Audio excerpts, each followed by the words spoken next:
When our daughter turned 8 years old, she had this dream. She had this vision of glory. She wanted to do something great and amazing. And you know what it was? It was mowing the lawn. Yeah, mowing the lawn. We've got about 5 acres out here, and 3 of those are in lawn. And we've got a riding lawnmower, and she saw her brothers out there riding the mower.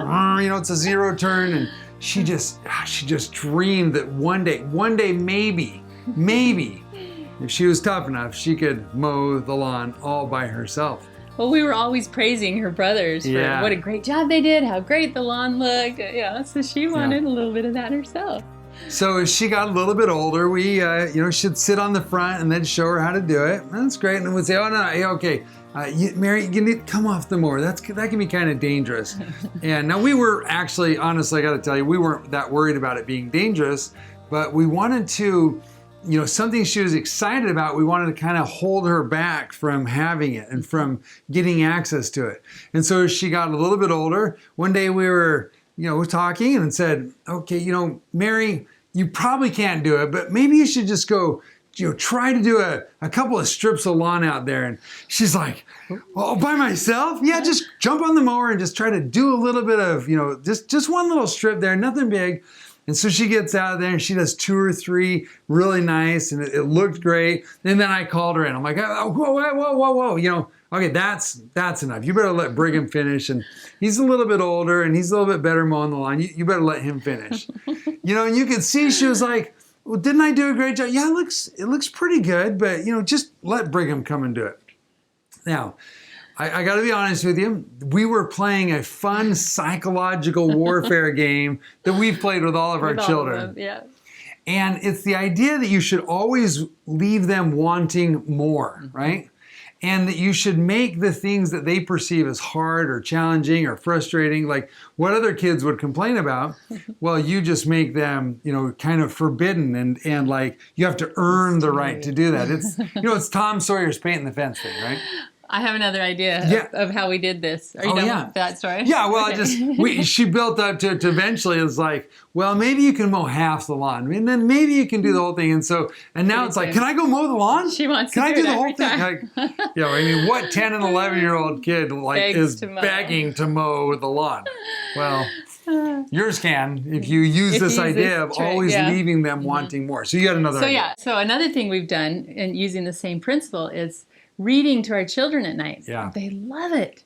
We've done it ever since they were super little. Yeah. We read chapter books, read a chapter or 2 from a classic book while they're laying in their beds ready to go to sleep. Lately, our latest book has been, we're rereading Heidi, the book by Johanna. Classic, fabulous book. Isn't that a great book? Yep, it's a great book. We love that book.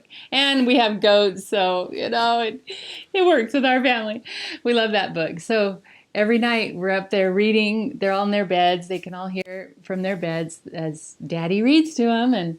And he gets to a part, not quite to the end of the chapter, and it's an exciting part. And he said, okay, that's it for the night. And they all go, no, you got to read one more page. One more. Come on, 2 more pages, Daddy.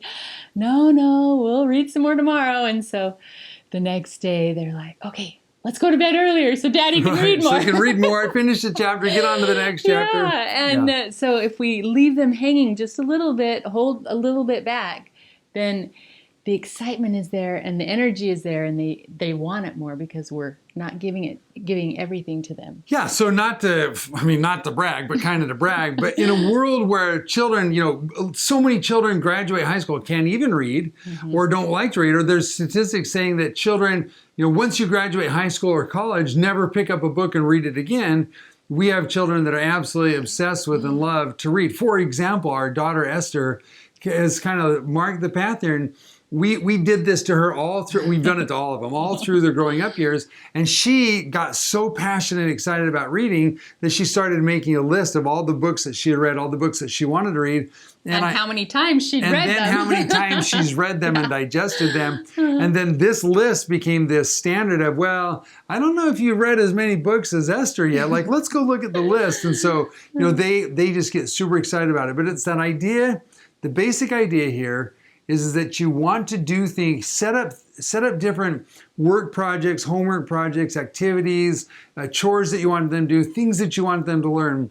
and know that you would love to just smother them with it and force it on them, but instead encourage that environment where you always leave them wanting a little bit more, build up to it, and then right when there's a moment of excitement or a moment of joy, or they really seem to be enjoying themselves, cut it off and end it and stop it and retract it and pull it back, knowing that they're gonna come back and want it more. It's like if I speak to you and I'm talking really loud and getting right in your face, your tendency is to like, whoa. Wait a minute.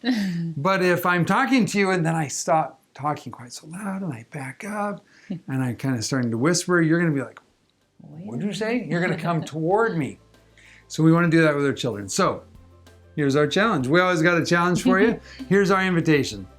Our invitation to you is that you think about different things, whether it's reading, whether it's playing piano, whether it's mowing the lawn, whatever it is, think about something that you want your child to learn or to do or to be or to have, and then set up the scenario so that they really are enjoying themselves and they really have a lot of fun with it, and then pull them out of the situation right in the heat of the battle, right before they get to the climax, right before the exciting part starts to happen, right before, just right in the middle of them totally enjoying it, and leave them always wanting a little bit more. Have them come to you instead of you always hovering over them and pressing them on it. So again, you can do this with reading, homework, piano, everything. Sports, whatever it is, you can do it with all kinds of different things. So that's our challenge. And as always, would love to have your comments and insights on the Facebook page. So jump on there, join the conversation, contribute to the community. Can't wait to hear how you've implemented this idea. All right, thanks so much. Thanks. Bye. Hello friends, thanks for joining us. We hope you enjoyed this episode. Now, would you do us 2 favors? The first one is subscribe to this channel. That way you can get all the great updates we're going to be sending your way. The second thing is, do you want more joy in your family life? Do you want more peace and happiness? Well, if you do, we want to give you our entire parenting system, the Family Fun Miracle, totally for free. You ever felt friction in your home or stress in your marriage? I know. Do you ever wish your kids would do more? Or do you ever feel overwhelmed? If so, then how are you going to change it? Yeah. What are you going to do different? That's right. Now, in our family, with 11 children and Joshua and I both, pretty strong-willed. Very strong-willed. There's a lot of opportunity for stress. Now, you know that if things are going to change in your family life, you've got to start thinking different. You've got to feel different. You need to see your children and your spouse in a totally new light.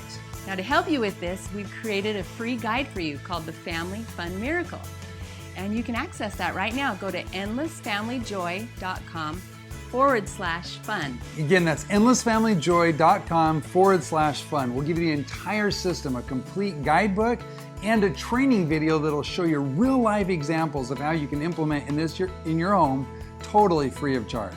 So just go to the website, give us your name and email address. We'll instantly send you everything you need. This is the exact same system, the same principles that Margie and I use with our very large and challenging family to reduce stress, remove friction, and have more peace and more joy inside of our family life. Thanks for coming here today. Thanks for listening. We'll see you on the next episode. But until then, show real love to your family, cherish your family, and create more joy.